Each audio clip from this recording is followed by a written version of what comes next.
So once I'd downloaded the Second Life application, an icon appeared on my desktop, which I clicked on, and here we are now on the Second Life startup screen. So the first thing I'm going to do is type in my avatar's first and last names and the password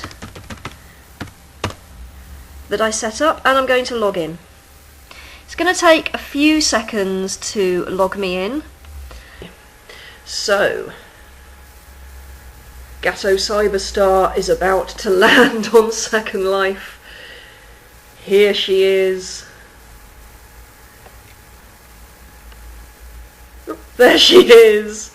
A cloud of smoke waiting to arrive. It takes a few seconds for things to render around me, but I shall appear in all my glory. There we go. And it appears that we're in a very nice quiet area where there are lots of tutorials, some red arrows on the floor for me to follow. So using my arrow keys, up, down, left and right, as it says on the floor here, I'm just going to steer around and do a whistle-stop tour of Steampunk Caledon's Start Centre. This is nice, it's so quiet here. When I first used Second Life, I landed in Orientation Island with hundreds of other brand new avatars, and it was like Asda on a Saturday afternoon. This is much more relaxed. So we have some very nice tutorial stands here, which are displaying instructions, saying that I've got to use the arrow keys to walk backwards and forwards, that I can use shift, left and right to sidestep, showing me how to run, how to fly by using the page up and the page down keys, and here introducing me to the pie menu. The pie menu is very familiar to people who play Trivial Pursuit.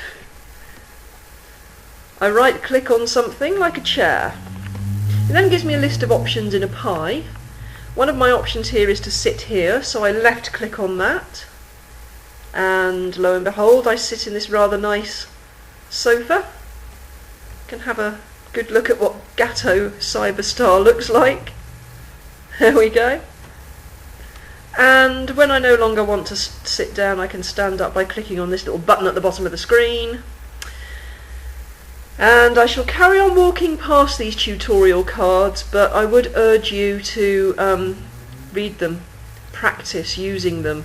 A lot of people whiz through these, start whizzing around Second Life, and then start feeling a little bit lost because they're not sure how to control anything. It makes sense in the long run, whoa, walking through sludge, to work through these, and they only take a minute or so each.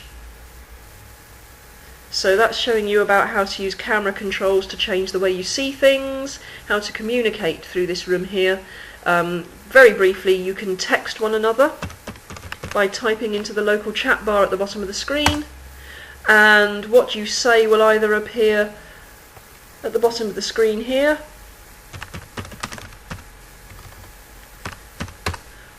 or depending on the way you've set your preferences up, in a speech bubble above your head. You can also have private conversations by instant messaging one another, because you'll end up with friends, very much like you do on social networking sites like Facebook. All of these tutorials here will tell you about things like that. I am whizzing through purely because I don't want to spend hours going through all these tutorials. I'm loving these Dickensian steampunk experiments, which are very much in keeping with the whole steampunk feel of this area. Your inventory, your search window. We're going to look at searching in a minute, because we're going to go to Cornwall College Island. How to search for people, how to search for objects. Here we go. Please do make time to whiz through these and get yourself acquainted with the basics before you start your adventures in Second Life. Other tutorials done by Julia Dando and myself will look at how to change your appearance, how to change your clothes, how to tidy things up in your inventory. But for now, these are just the basics, and all of those things can be found in this walk around tutorial. How to customize your avatar, endless variety of avatars, brilliant. All of those creatures there are avatars, and I do remember talking to a dragon once in Second Life, which was quite bizarre because he was about 50 times my size. Changing clothes. Free avatars limited to new residents 30 days and younger. So it might be worth checking this area out if you are new. I'm rather liking these.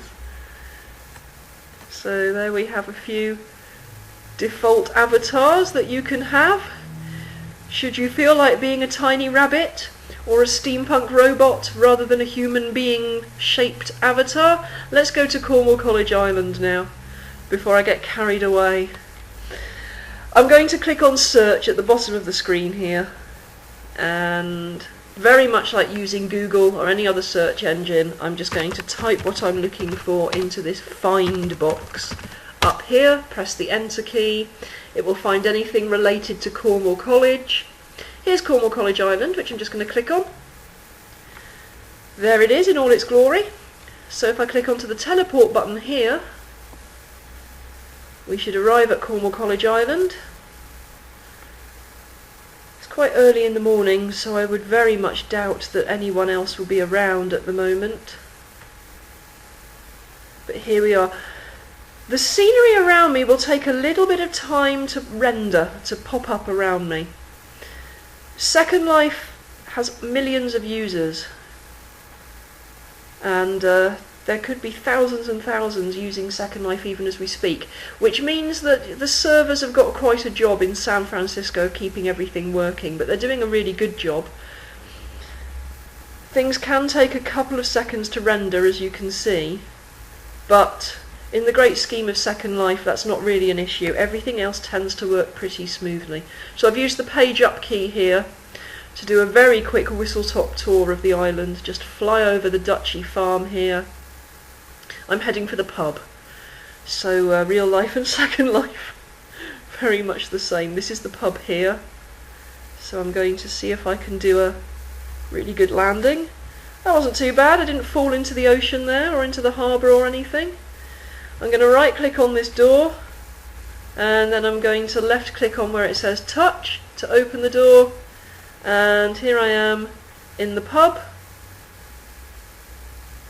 about to have a very well deserved pint of scrumpy. So there you go. Cheers!